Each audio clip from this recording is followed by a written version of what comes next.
that century. 800 pages, over 900 illustrations, lots of color photos. All the contemporary photos are color, the historical photos are in black and white. There's 8 chapters, numerous appendices and rare reference material that I was able to compile. Engine test history. There's back in one of the appendices in the back is a registry of all known flame ignition engines, models, date, horsepower, serial number, and everything is a guide. And those are everyone that I'm aware of throughout the world. And this has been compiled with a lot of collectors. Privately owned engines, of course, the names aren't mentioned who owns it, but all the institutional engines show the location, the country, and as much information I was able to supply. Incorporates contributions by enthusiasts from around the world, many of them who are here. I mean, I've talked to as many as I could think of, and thank all of you. It's not something that I could do myself. It was a huge effort, and again, I thank everybody formally here that helped out. I put recognition in the book, and again, I try to speak with all of you here. There's just so much information that you had to compile and get. Other information that wasn't available in libraries, it was in personal collections, so big group effort by everybody, and really, really appreciate it. Contemporary and historical photos from engines and archives and collectors, patent documents from multiple countries. They got there's European patent documents in here, United States, England. So wherever I could find a patent that dealt with a certain style or principle, I tried to incorporate it, because it's not all on Google Patents. As a matter of fact, probably only half of it was. Original manufacturers and historical illustrations throughout the book. And again, Woody Sins, gave him a formal thank you for the contributions he made with parts in the appendix and with the Lenoir non-compression and the toy section is a tremendous help, so thank you. Non-compression is the first chapter, direct acting engines. Second chapter is toy engines. Third, non-compression, atmospherically powered. 4 is the 2-stroke section. 4-stroke section, 6-stroke, compound expansion, constant pressure, which is the Brayton cycle engine, and again, multiple appendices in the back. I think there's 5 of them. So, starting with the non-compression section, we had the Perry engine, which was made right in New York State, right down the road from my house. Hugon. This is an engine. An example of this is in the Anson Power Museum on loan from the London Science Museum, and a Bishop engine. I forgot who owns this one, but this was across the pond someplace. A good buddy Wayne Timms over here owns this, and again, he supplied a lot of the information for the book. So. But I'm just highlighting briefly what's just some, so you can see at a high level what we've got on some of this, the contents of the book. Non-compression engine, beginning with the pioneers, the dawn of the internal combustion engine. Some of the non-compression companies discussed were the Bishop license engine. There were 4 of them, including the Andrew, Stockport, England, Bus Sombart in Germany, Sombart Gas Engine Company, United States, and Menon Row Company from Paris in France. Non-compression also included the Crown, also the Nash in Brooklyn, Economic in New York City. Those 2 are mostly pumping engines, low horsepower, non-compression flame ignition. You got a bunch of the Crown series I'm sure you saw in the Soussan building. Ferdinand Forrest in Paris, which was a non-compression. Many of you may have seen the models I made the past couple years for those. They're kind of a unique characteristic with a spiral fin. Henry Hardy out of New York City. Hugon, there were 2 styles of Hugon engines made.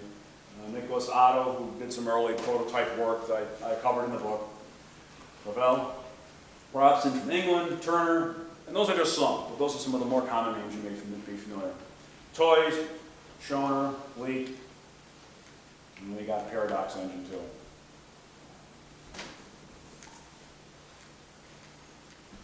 Paradox were made, still learning more about this, so I didn't have all the information when I wrote the book. Paradox was also sold by Sargent, and I don't know the correlation whether Sargent bought the rights to make them, or Sargent did their own thing, or Sargent bought Paradox engines, and I'm still trying to find all the information out on that.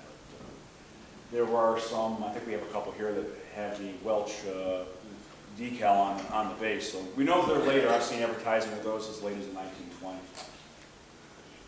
Atmospherically powered engines, that section we got the Langen engines built by Deutz and Crosley and others. We have the Crosley engine shown here, which is on loan London Science Museum at Anson. And the Gillies engine. It's in Germany that was featured at the Noonan show this year.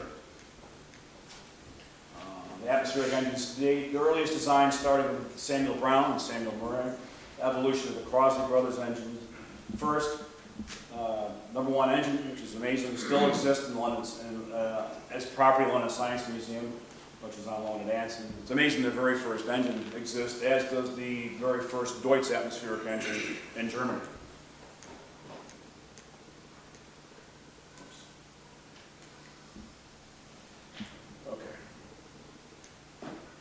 Otto Langen prototype engines from 1862 to 1867. I tried to include the whole history of the Otto Langen engine because people seem to ask a lot about that. And it shows from Otto's first prototype development work where he experimented with many different designs and greatly early engines preceding his ratchet and his Sprag clutch design, all the way up through the end of his production in 1877. So that's loaded with original drawings and photographs of equipment. Langen and Wolff built them, Sarzan in Paris, Schenck and Simon and Son in England, Soderstrom in Sweden, Turner in England. Two-stroke engines, going into that chapter, the Wittig and Heath, Stockport engines. That engine on the right's on the back cover of the dust cover. We also have Clerk, Dixon, Fawcett, Robson, Nash, Sombart, Stockton, and again, Wittig and Hayes. So there's a lot of engines, some you may know, some probably a lot you haven't known, but some of them are very interesting in the way they operated. Four-stroke engines, they have Deutz, Reithman, Martini from Switzerland, Crosley. That's the largest chapter in the book. There's 277 pages dedicated to the four-stroke slide valve design. Lots of drawings, patents, history, 40 different manufacturers, and the evolution of Otto's four-stroke experimental engine. A lot of information that has not previously been published before. Engines discussed that were licensed by others, and a little bit about the Spanish company that made one a direct violation of Deutz. In this case, Deutz demanded that the engine not be made, and the Spanish government didn't honor it and said, you can still build it. And so they were sold in Spain, much to Otto's chagrin, but there's one that exists that I got some photos from one of the people here, and that's mentioned in the book. Six-stroke engines, we've got Griffin, double-acting horizontal and inverted design. Compound cycle engines. Deutz in Germany built a compound engine. I think this engine dates back to 1879. And it was 60 horsepower. Very little information on it. I just found this illustration just before I published the book and put it at the last moment. But that shows the engine installed in the factory that it was in. And it ran for a number of years, and it was more efficient than a traditional four-cycle engine, but they couldn't justify the cost to build it because of the extra complexity and the maintenance costs in running it. Constant pressure, we've got Brayton. There's probably 60, 70 pages on him and his trials and tribulations from his very first designs from the 1850s up to his death in the late 1880s. And it has information on all the existing Brayton engines as well as a lot of his designs and the evolution of his fuel system from liquid fuel to gaseous fuel. There's an appendix in the back that, as an example here, there's charts showing serial numbers and production data and all kinds of footnotes.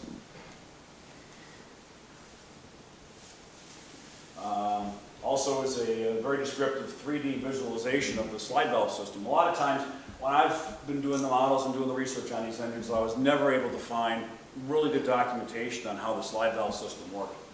And after making a couple models and working with my son Alex to put these 3D models of the design together on some of the restoration work, we expanded that a little bit and put a nice section in the back of the book that shows exactly how the flame works in the slide valve, how the fuel gets carried through, and shows every part of the step in the book. We also have test data for 50 different engines, comparison charts describing the different gaseous fuels. So you hear people talk about illuminating gas or producer gas or coal gas, water gas. The charts in the back show you the differences behind all of them, and I try to explain a little bit why some work with flame ignition and why some don't. And a lot of it has to do with the hydrogen content in the fuel. Also have the last appendix section is a slide valve engine section without flame. So there were a number of manufacturers just after the flame ignition era that still carried the slide valve design, but used it with hot tube ignition or electric spark ignition. Background technique and valve scraping, I show some pictures and techniques that were used with that. And there's a dating guide by serial number for many of the manufacturers. And again, as I mentioned before, the registry of known flame ignition engines. Just a couple cuts from the slide valve operational section in the back that shows 3D cuts and views of the engine, field path, definitions of the parts. It's just kind of a handy reference. Any questions on the book from people who have read it or seen it, or before I move on? I'll try to move along. I know it's kind of warm in here. Schleicher-Schum section. I just put together kind of some highlights from the book that I cover on the Schleicher-Schum company back when they were making the slide valve engines in that era. I didn't include anything after that fact. I figured I'd keep it in context of the theme here. Jacob Schleicher, a nephew of Eugene Langen from Deutz in Germany, was one of the co-founders of the company. Hermann Schum married Langen's niece and was hired by Deutz in 1876. So the Schleicher and Schum company was the influence to make the American wing of Deutz was obviously greatly affected by influenced by the parent company in Germany. The pair set up business as Schleicher Brothers and 119th 4th Street in Philadelphia, for the sole purpose of selling Deutz atmospheric engines. At that time, the 4-stroke engine didn't exist, and they took the whole product line of the atmospheric engines Deutz built in Germany, from the 4-horse all the way up to the 3-horsepower, and put them in the Centennial Exposition in the United States in 1876.